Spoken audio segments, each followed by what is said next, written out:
Shalom, shalom semuanya. Hari ini kita merayakan ulang tahun ibadah tunarungu 22 tahun. Luar biasa. Mari kita ikut ibadah tunarungu dan melalui awal sampai akhir kita bersama-sama menikmati perayaan ini.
Hari ini adalah hari yang sangat spesial bagi saudara kekasih kita para tunarungu. Kalau hari ini gereja GBI Sungai Yordan Jangkau Jiwa Jemaat Tunarungu boleh berulang tahun yang ke-22. Kita tahu umurnya bukan umur yang masih muda, tetapi kalau sampai hari ini para jemaat tunarungu itu boleh berdiri, boleh maju, boleh sayapnya, menyebarkan semua sayapnya kepada dunia ini, sehingga semua para tunarungu itu boleh mengenal, mengerti tentang kebenaran Tuhan. Mari saudara, kita mau mulai. Kita mau doa terlebih dahulu. Bapa di surga, kami mengucap syukur. Hari ini adalah hari yang sangat spesial bagi para tunarungu Tuhan. Hari ini gereja kami itu boleh berulang tahun yang ke-22. Bapa di surga, penyertaan-Mu itu sungguh luar biasa Tuhan, sehingga kami bisa berada sampai pada saat ini. Walaupun Tuhan saat-saat sekarang ini kami boleh menghadapi begitu banyak tantangan dalam kehidupan ini, kami tetap percaya sekali Engkau yang mendirikan jemaat-Mu, Allah-Mu tidak akan pernah menguasainya. Bahkan lebih lagi, jemaat-Mu akan menjadi kemuliaan Tuhan. Terima kasih Bapa di surga. Di dalam nama Tuhan Yesus kami berdoa dan mengucap syukur. Amin. Saudara yang terkasih dalam Tuhan, mari saudara, kita mau buka firman Tuhan dari Markus 4 ayat yang ke-35. Ayat ini atau perikop ini berbicara bagaimana murid-murid Tuhan Yesus bersama Yesus ada dalam sebuah perahu untuk menuju ke seberang. Mari kita bacakan. Angin ribut yang diredakan. Pada hari itu, waktu hari sudah petang, Yesus berkata kepada mereka, "Marilah kita bertolak ke seberang." Mereka atau murid-muridnya meninggalkan orang banyak itu, lalu mereka bertolak dan membawa Yesus dengan mereka dalam perahu di mana Yesus telah duduk, dan perahu-perahu lain juga menyertai Dia. Lalu mengamuklah taufan yang sangat dahsyat dan ombak menjembur masuk ke dalam perahu. Ketika perahu itu sehingga perahu itu mulai penuh dengan air. Pada waktu itu Yesus sedang tidur di buritan di sebuah tilam. Maka murid-muridnya membangunkan Dia dan berkata kepada guru, "Guru, Engkau tidak peduli kalau kami ini binasa." Yesus pun lalu bangun, menghardik angin itu dan berkata kepada danau itu, "Diam, tenanglah." Lalu angin itu reda dan danau itu menjadi teduh sekali. Lalu Yesus berkata kepada murid-muridnya, "Mengapa kamu begitu takut? Mengapa kamu tidak percaya?" Mereka menjadi sangat takut dan berkata kepada yang lain, "Siapakah gerangan ini sehingga angin dan danau pun taat kepadanya?" Saudara, kejadian ini adalah bukan kejadian sebuah perumpamaan, tapi kejadian ini adalah kejadian yang benar-benar terjadi 2000 tahun yang lalu. Ya. Dikatakan dalam ayat yang ke-35, pada suatu hari. Ini berbicara bahwa ada satu waktu yang tertentu, ya, saat yang kita nggak pernah duga atau sangka bisa datang masalah mendadak. Ya. Kita lihat bagaimana perahu yang diisi oleh murid-muridnya dan Yesus. Perahu itu melambangkan adalah sebuah kehidupan. Perahu yang mau menyeberang dari satu titik kepada titik yang lain di seberang danau. Artinya adalah kehidupan yang sedang berjalan menuju ke sebuah titik. Kita semua sebagai manusia itu sedang berjalan menuju sebuah titik, ya, ujung akhirnya. Nah, pada saat perjalanan itu tiba-tiba tanpa diketahui, tanpa ada cuaca-cuaca, mendadak taufan itu datang. Taufan itu menggambarkan masalah datang. Ya. Dalam kehidupan kita sering mengalami sendiri. Lagi enak-enaknya, tahu-tahu masalah datang. Saudara, saya kenal seseorang yang suaminya bunuh diri ketika dia berada dalam sebuah bisnis yang besar, yang cukup besar, ya, di Indonesia ini. Saya nggak tahu kenapa kemudian saya dengar, ya, dari kawan-kawannya bahwa suaminya meninggal dunia karena bunuh diri. Ini adalah orang Sungai Yordan, ya. Dulu saya kenal dia. Nah, waktu saya mendengar, saya lihat, oh, karena mungkin ada masalah, ya, ada masalah yang membuat dia itu tidak kuat menghadapinya hingga dia mengambil satu keputusan untuk bunuh diri. Ya. Demikian juga kalau kita melihat bagaimana perahu kehidupan itu diamuk oleh taufan yang sangat dahsyat, sehingga perahu itu penuh dengan air dan hampir tenggelam. Jadi setiap daripada kita ada banyak masalah, ada banyak pergumulan, ya. Apalagi saudara, sekarang ini kita sedang menghadapi satu permasalahan yang amat sangat menakutkan, yaitu COVID. Seluruh dunia mengalaminya, ya. Mendadak lagi enak-enaknya berbisnis, bisnisnya tutup, ya.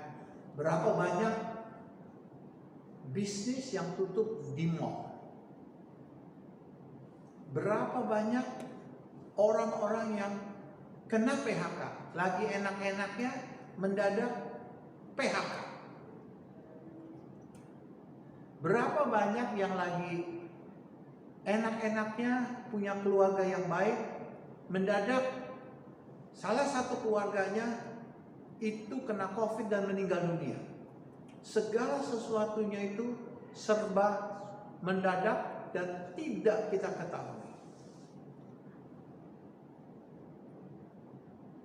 Untunglah waktu itu murid-muridnya membawa Yesus, ya, membawa Yesus dalam perahu, tetapi permasalahannya adalah Yesusnya itu dibuat tidur. Dikatakan demikian, pada waktu itu Yesus sedang tidur di buritan di sebuah tilam. Yesus dibuat tidur atau dibuat tidak melakukan sesuatu. Ada sih di dalam perahu, tetapi tidak berfungsi lah.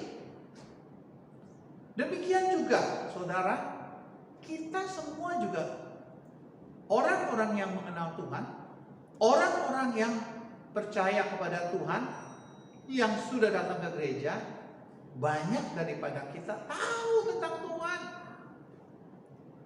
mengenal Tuhan. Tapi ketika menghadapi masalah, kita tidak mencari pertolongan daripada Tuhan.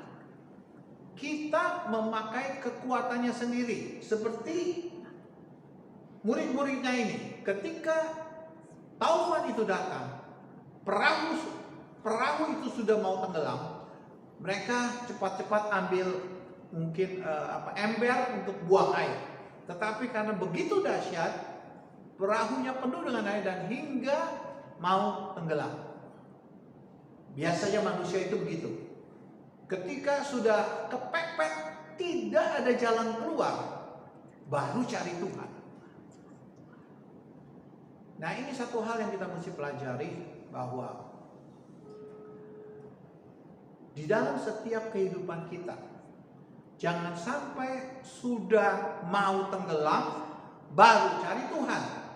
Tetapi biarlah di dalam perjalanan kehidupan kita ini, kita selalu mengandalkan Yesus, bawa Yesus bersama-sama. Dan ketika Yesus dibangunkan oleh para muridnya dengan kata-kata begini, "Guru, engkau tidak peduli kalau kita binasa." Maksudnya adalah, Tuhan,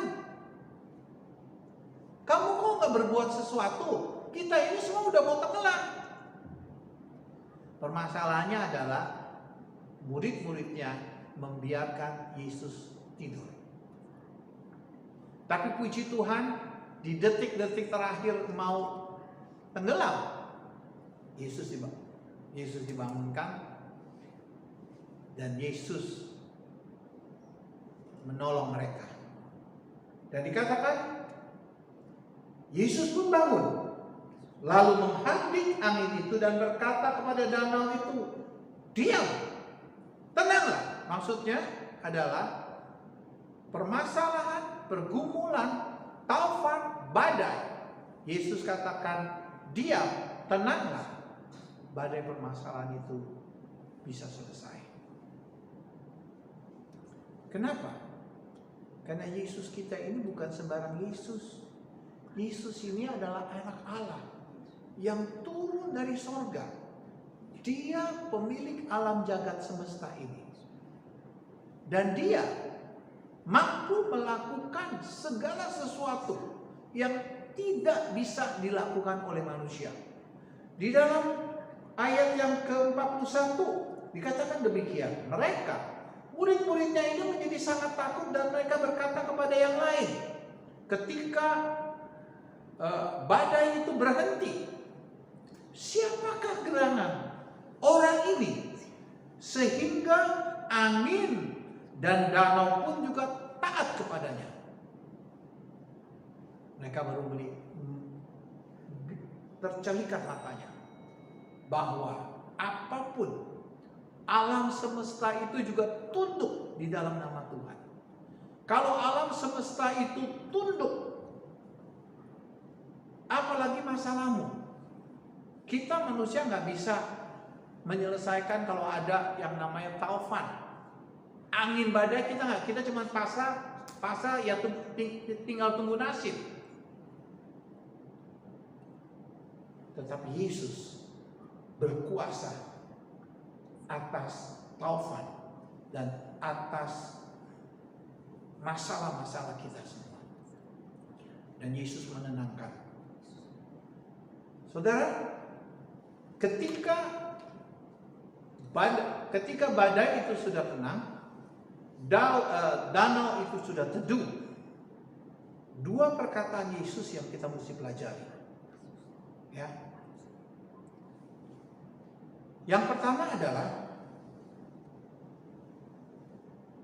mengapa engkau begitu takut? Itu pertanyaan pertama kepada para muridnya. Melihat kejadian apa yang dialami, mengapa engkau takut? Yang kedua, dikatakan, mengapa kamu tidak percaya? Mari saudara kita mau bahas satu, ya. Mengapa kamu itu begitu takut? Takut apa? Murid-muridnya takut melihat apa yang terjadi, ya. Dan banyak daripada kita oleh karena melihat apa yang terjadi, bahwa murid-muridnya mau binasa tenggelam, ya, mereka itu ketakutan. Mereka itu dikuasai oleh roh ketakutan, ya, sehingga action mereka itu tidak rasional. Tadi sudah saya berikan sedikit kesaksian bagaimana ketika seorang businessman ini menghadapi masalah, dia begitu ketakutan dan dia merasa tidak ada jalan keluar. Jalan keluar satu-satunya adalah bunuh diri. Padahal kalau kita tahu, apa sih permasalahan yang tidak pernah bisa diselesaikan oleh manusia? Ya. Akibat daripada ketakutan, kita bisa stres. Kadang-kadang kita tidak bisa tidur. Kadang-kadang kita ini panik, ya. Apalagi saat sekarang, oleh karena ketakutan, imun sistem kita itu menjadi lemah, atau kekebalan tubuh kita itu menjadi lemah dan gampang kita kena penyakit. Saya tahun lalu waktu awal-awal COVID, saya melayani itu sekitar bulan April, itu kan lagi bulan-bulannya diceritakan dan semua sepi. Saya diminta melayani satu tempat. Saya melayani orang yang tempatnya cukup kecil, orangnya banyak, kita berdempet-dempetan. Wah, di situ saya juga ikut ketakutan, ya. Saya ikut waduh, jangan-jangan kena di saya. Di depan saya salah satu orang itu berbicara. Saya datang dari daerah karena saya menengok adik saya yang terkena COVID. Waduh, saya tambah ciut aja, ya. Saya tambah ciut aja. Waduh, kena dari saya nih, ya. Kena di saya nih. Jadi takut saya. Nah, akibat ketakutan saya, pulangnya saya mulai keringet dingin, badan udah panas dingin. Waduh, kena nih saya nih begitu, ya. Tapi puji Tuhan, ternyata saya nggak kena. Waktu itu ketika saya tahu begitu, saya makan banyak vitamin, ya, obat-obatan untuk mencegah. Dan ternyata memang enggak, cuma ketakutan saya membuat saya badan jadi ngilu semua, ya. Saudara mungkin pernah mengalaminya, ya. Nah, banyak, ada salah satu keluarga saya juga ketika menghadapi keluarga daripada istri saya, ketika COVID ini terjadi, anaknya 2 itu sudah 1 tahun lebih tidak boleh keluar yang namanya dari pagar, ya. Saking takutnya, ya, saking takutnya nanti kena, tidak boleh keluar daripada pagar. Nah, itu kan ketakutan yang berlebihan kalau menurut saya, ya. Nah, kemudian banyak juga orang yang merasa ketakutan. Ketakutan ini selalu ada di pikiran, ya. Melihat apa yang terjadi, kemudian pikiran bermain, ya. Ada yang takut kehilangan jabatan, ya. Kayak Saul, saudara, ketika Daud itu disorak-sorakin, dia lebih hebat. Saul ketakutan kehilangan jabatan. Makanya actionnya adalah dia mau bunuh yang namanya Daud, ya. Kemudian juga ada orang takut, bagaimana ya, anak saya banyak, Bagaimana saya harus bisa menghidupi keluarga saya? Masalah ini begitu banyak, saya kena PHK. Jadi kita ketakutan, dipikir stres sendiri. Ya. Atau mungkin takut terjadi apa-apa dengan keluarga saya. Ya. Takut itu berbicara bahwa hatinya itu tidak secure, tidak merasa aman. Ya. Dia lupa bahwa Allah itu ada di pihak dia. Seperti murid-muridnya lupa bahwa ada Yesus di dalam perahu itu.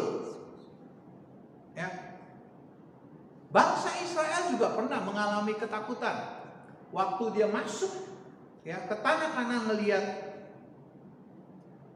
apa yang dijanjikan Tuhan itu luar biasa. Ya. Tetapi dia melihat bahwa ada orang raksasa di depan dia. Waduh, nggak mungkin kita bisa lawan. Dia ketakutan. Dengan rasa ketakutannya itu, mereka bilang, mendingan saya kembali lagi ke Mesir. Padahal dia lupa bahwa Tuhan itu sudah menyertai dia sepanjang perjalanan dari Mesir sampai ke situ. Oleh rasa ketakutan itu.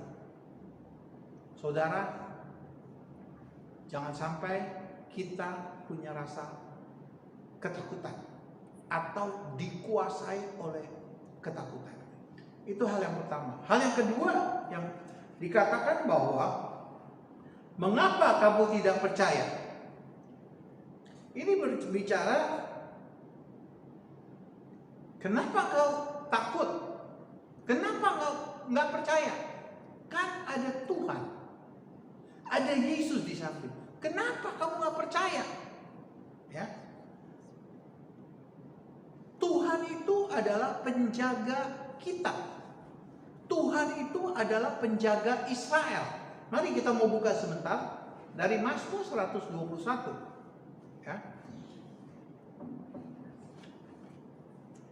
Mazmur 121 dikatakan demikian. Tuhan adalah penjaga Israel. Aku melayangkan mataku ke gunung-gunung. Dari manakah akan datang pertolonganku? Ya. Yang menulis ini juga sedang menghadapi masalah. Makanya dia bilang, dari mana ini pertolongan saya?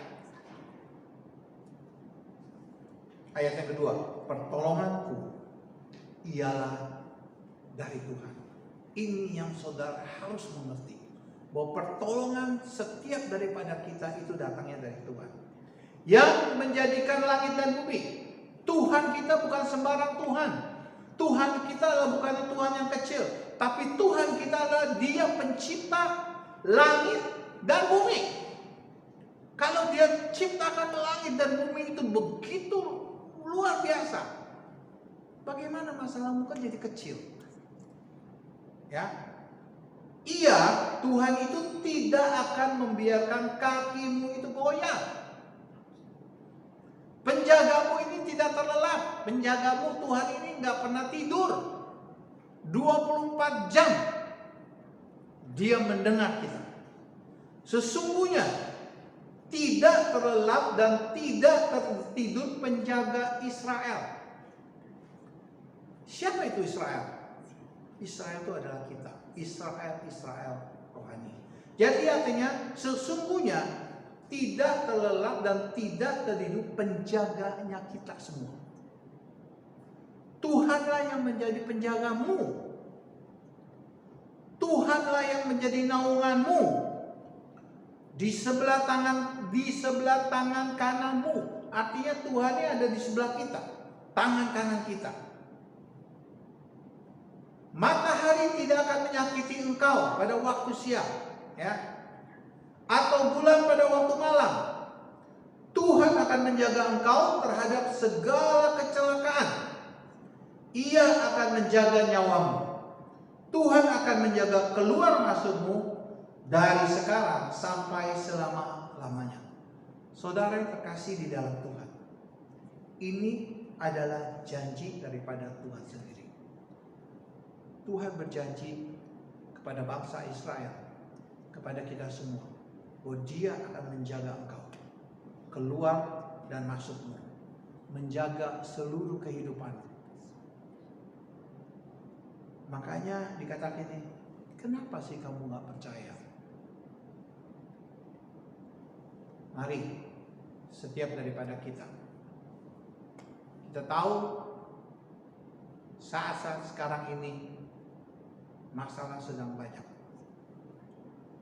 Tapi jangan pernah goyah, karena ada Tuhan menjaga kita, karena ada Tuhan di samping kita, karena ada Tuhan yang menjadi penjaga kita, penolong kita. Bersama dengan Tuhan, kita pasti bisa melewati segala badai permasalahan, apapun juga. Mari saudara, ya, di ulang tahun ke-22 ini, Tuhan mengingatkan kita supaya kita selalu harus mengandalkan Tuhan dalam hidup kita. Haleluya. Amin. Mari kita mau berdoa. Bapa di surga, terima kasih untuk firman-Mu. Biarlah setiap daripada kami itu boleh sadar bahwa di dalam setiap permasalahan, pergumulan, badai apapun yang ada dalam hidup kami, Engkau tetap ada di samping kami. Engkau tetap menjadi penjaga kami.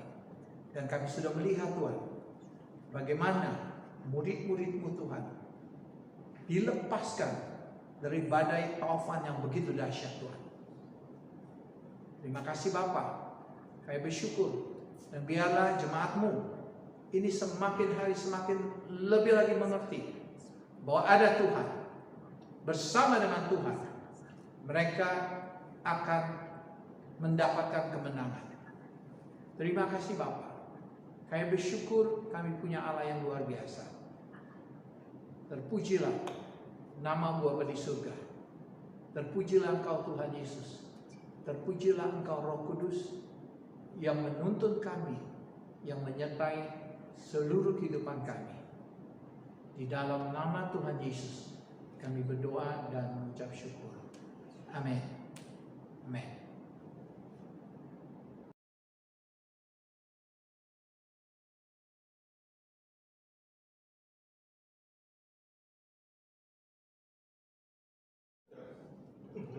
Ngalung negara halo berbagi ibadah beru tulis lagu apa namanya buat itu kan apa tegakul tak tilai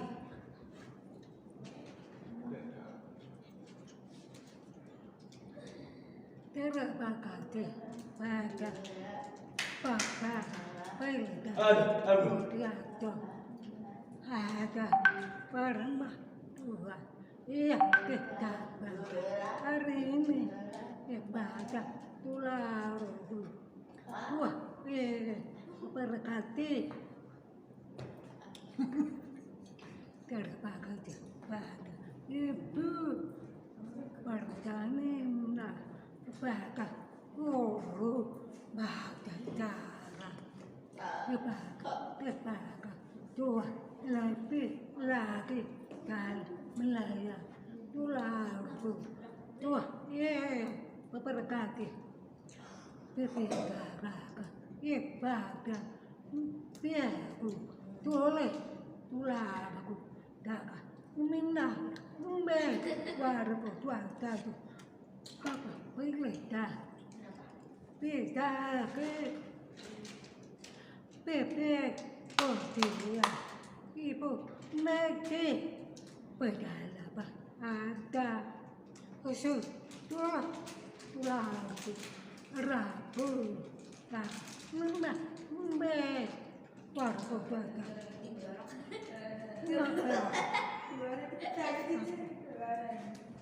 20, 30 malam. Waktu terbatas. Aku kakak. Nah, waktu pada tularku dipersiapkan berlalu di rumah berbakti roti dan aku ada ada pada berbakti telah terkini ada dapat kereta uangku titik bahagia 2, 70, 3, 6, 3, 4, 5, 6, 5. Robo bahagia larga dapat teobogi papa peki ada ibu mereka melalui waktu wah robo bahagia udah tidak kita mau betutup pada bahagia 2 berkati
Olahraga ada nggak? Yang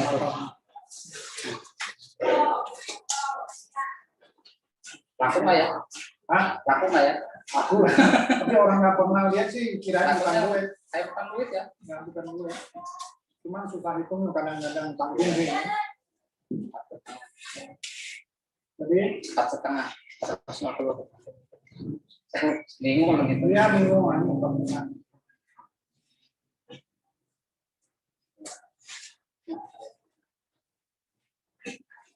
Bingung katanya baik.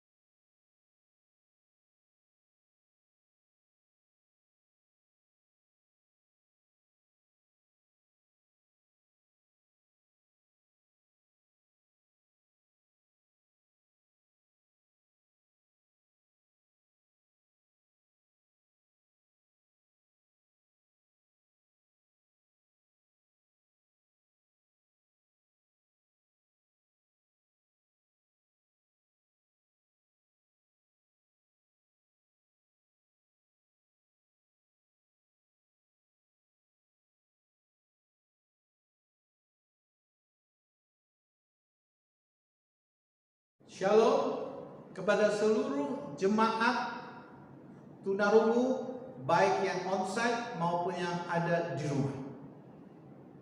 Selamat hari ulang tahun yang ke-22 daripada gereja kita ini. Mari saudara, gereja ini sudah berdiri cukup lama. Saudara dan saya adalah bagian daripada gereja. Mari kita mau terus ya di awal-awal tahun ke depan nanti. Gereja kita harus berkarya bagi Tuhan. Gereja kita harus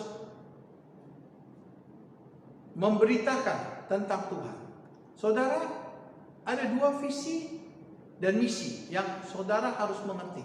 Yang pertama adalah visi daripada gereja kita adalah kita ini dirubah menjadi serupa dan segambar seperti Kristus. Ya. Kita tahu bahwa kedatangan Tuhan itu sudah begitu dekat. Ketika kedatangan Tuhan itu sudah begitu dekat, dan kalau kedatangan itu sudah sampai, Tuhan mau kita ini menjadi tak bercacat dan tak bercelah di hadapan Tuhan. Kudus, suci, perbuatan-perbuatan kebenaran yang kita lakukan. Oleh karena itu saudara semua, mari biarlah visi ini, biarlah apa yang Tuhan mau supaya kita disucikan dan dikuduskan, itu boleh terjadi dalam kehidupan kita. Kita berlomba-lomba, kita berusaha dengan sungguh supaya kita menjadi kudus dan suci di hadapan Tuhan. Itu yang pertama. Yang kedua adalah misi kita. Misi kita adalah beritakan tentang Tuhan Yesus. Karena saudara semua sudah mengenal Tuhan. Kalau hari ini kita mati, kita semua sudah selamat. Tetapi bagaimana tunarungu-tunarungu lain yang belum mengenal Tuhan? Ya, kemana mereka pergi? Inilah saatnya kita harus memberitakan ya firman Tuhan. Puji Tuhan sudah kita mulai kerjakan ya melalui sosial media, dan saya himbau juga setiap daripada kita jemaat yang ada, kita juga berlomba-lomba menceritakan siapa itu Yesus. Dua hal ini yang harus kita mulai kerjakan sepanjang tahun-tahun ke depan ini. Biarlah hidup kita dipenuhi ya, disucikan dan dikuduskan, dan biarlah mulut kita memberitakan tentang Tuhan Yesus. Selamat hari ulang tahun. Tuhan Yesus memberkati kita semua. Haleluya. Amin.